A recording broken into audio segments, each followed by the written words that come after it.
संसद की एक समिति ने देश में घटते आईएएस अधिकारियों की संख्या और पर्याप्त नियुक्तियां नहीं होने को लेकर चिंता जाहिर की है। समिति ने कहा कि देश में 22% से अधिक आईएएस अधिकारियों की कमी है, जो कि बेहतर शासन व्यवस्था के लिए उचित नहीं है।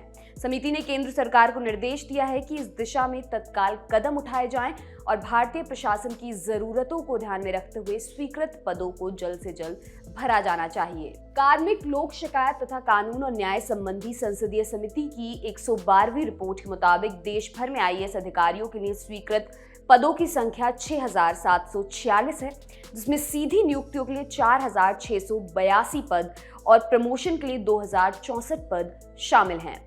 रिपोर्ट के मुताबिक 1 जनवरी 2021 तक इसमें से 5,231 पद भरे हुए थे, जिसमें 3,787 पद सीधी नियुक्ति के जरिए भरे गए थे और 1,444 पदों पर प्रमोट कर आईएएस ऑफिसर बनाया गया था। इस तरह देश भर में आईएएस अधिकारियों के 1,515 पद खाली पड़े रहे, जो कि स्वीकृत पदों की तुलना में 22.45% है। आखिरी बार साल 2012 की सिविल सर्विस परीक्षा में आईएएस अधिकारियों की संख्या को बढ़ाकर 180 किया गया था। तब से यही नियम चलता आ रहा है और हर साल सिविल सर्विस की परीक्षा के तहत अधिकतम 180 लोगों को आईएएस अधिकारी बनाया जाता है। संसदीय समिति ने जब इस संबंध में सवाल किया तो केंद्र ने बताया कि उन्होंने आईएएस अधिकारियों की संख्या बढ़ाने के संबंध में एक कमेटी का गठन किया है, जो आईएएस कैडर की जरूरतों के हिसाब से रिपोर्ट सबमिट करेगी। समिति ने यह भी बताया कि उनके संज्ञान में यह बात भी आई है कि कुछ राज्यों में आईएएस कैडर पोस्ट पर गैर आईएएस अधिकारियों को नियुक्त किया जा रहा है। इसके बारे में सवाल किए जाने पर कार्मिक एवं प्रशिक्षण विभाग ने कहा कि आईएएस आईपीएस कैडर नियमों के नियम 9 के तहत गैर आईएएस अधिकारियों को आईएएस के पद पर नियुक्त किया जा सकता है, लेकिन यह अल्पकालिक ही हो सकता है।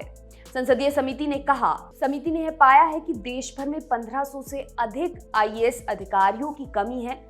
आईएएस अधिकारियों के लिए स्वीकृत पद और इन पदों पर की गई नियुक्ति में सबसे ज्यादा अंतर यूपी कैडर में है, जहां 104 पद खाली हैं। बिहार कैडर में 94 और एजीएमयूटी कैडर में 87 अधिकारियों की कमी है। समिति ने आगे कहा, समिति का यह मानना है चूंकि नौकरशाही में कई पद खाली पड़े हैं, इसलिए राज्यों को गैर आईएएस अधिकारियों को आईएएस पदों पर नियुक्त करना पड़ रहा है। इतना ही नहीं, इन अधिकारियों को समय सीमा से ज्यादा वक्त के लिए इन पदों पर नियुक्त रखा जा रहा है और साथ ही उन्हें अतिरिक्त कार्यों का भार दिया जा रहा है। समिति ने कहा, हमारा यानी समिति का मानना है ऐसे रास्ते अपनाने के चलते प्रशासन की कार्यक्षमता प्रभावित होती है, इसलिए समिति डीओपीटी से यह सिफारिश करती है कि वे भारतीय प्रशासन की जरूरतों को ध्यान में रखते हुए आईएएस अधिकारियों की अतिरिक्त नियुक्तियां करें।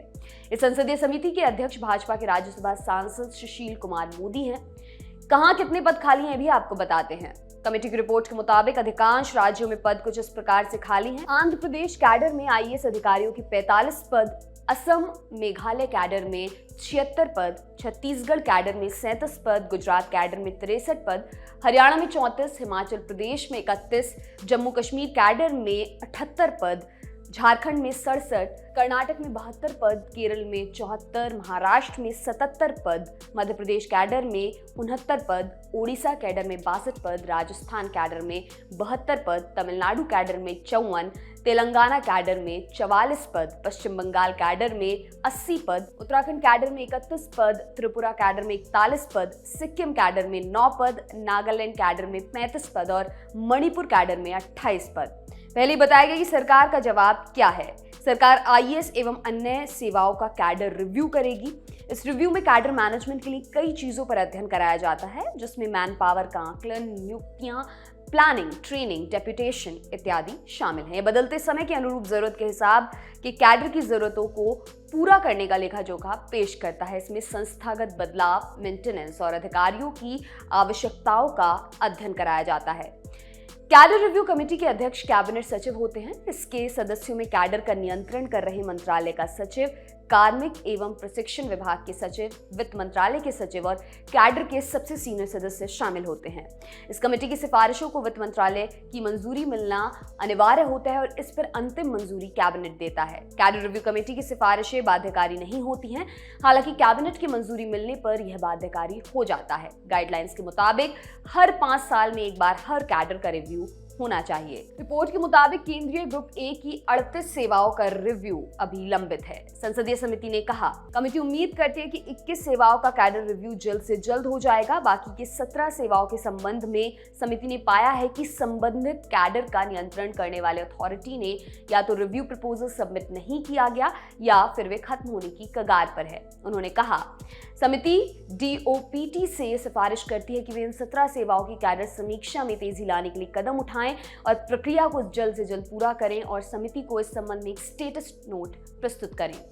आपके लिए तमाम जानकारी लाए हैं हमारे साथी धीरज। मेरा नाम है दिव्यांशी। देखते रहिए दी लल्लन टॉप। शुक्रिया।